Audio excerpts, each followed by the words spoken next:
இன்றைய தினசரி மன்னா. Praise the Lord. கர்த்தருடைய பரிசுத்த நாமத்துக்கு மகிமை உண்டாவதாக. புதிய நாள், புதிய நம்பிக்கைக்கு உங்களை அனைவரும் வரவேற்கிறோம். இன்றைக்கு நம்ம தியானிக்க போகிற கர்த்தருடைய வேத பகுதி மத்திய எழுதின சுவிசேஷம் 5ஆம் அதிகாரம் 16வது வசனம். இவ்விதமாக மனுஷர் உங்கள் நற்கிரைகளை கண்டு பரலோகத்தில் இருக்கிற உங்கள் பிதாவை மகிமைப்படுத்தும்படி உங்கள் வெளிச்சம் அவருக்கு முன்பாக பிரகாசிக்க கடவது. இந்த வசனம் நம்மளுடைய ஆண்டவராக இயேசு கிறிஸ்து இந்த உலகத்தில் மலை பிரசங்கத்தில் பண்ண வார்த்தை தான் இது. இதில் இயேசுப்பா முக்கியமாக என்ன சொல்கிறாங்கன்னா, மனுஷர்களுக்கு முன்பாக நம்மளுடைய கிரியைகள் நற்கிரியைகளாக இருந்ததுன்னா அது மூலமாக பிதாவானவர் மகிமைப்படுவாங்க.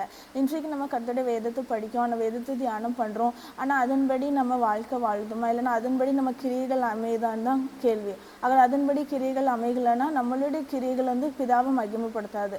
அதனால் இன்றைக்கு நீங்கள் வேலை பார்க்குற இடத்துல, நீங்கள் படிக்கிற இடத்துல, உங்கள் வீட்டில் உங்கள் கூட இருக்கிற மக்களுக்கு மத்தியில் உங்களுக்கு கிரியைகள் நற்கிரியைகளாக இருக்கணும்.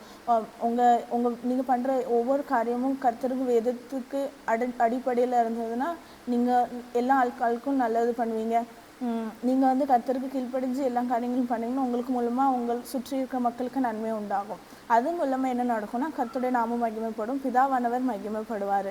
அதனால் இன்றைக்கு கூட கர்த்தருடைய வேதத்தின்படி நடந்து உங்கள் கிரியைகள் மூலமாக அநேக ஜனங்கள் கிறிஸ்துவை அண்டி வர்றதுக்கு நீங்கள் ஒரு காரணமாக இருக்க நீங்கள் ஒப்பு கொடுத்தீங்கன்னா கர்த்தர் உங்களை எடுத்து பயன்படுத்துவார். இப்போ நம்ம ஜெபிக்கலாம்.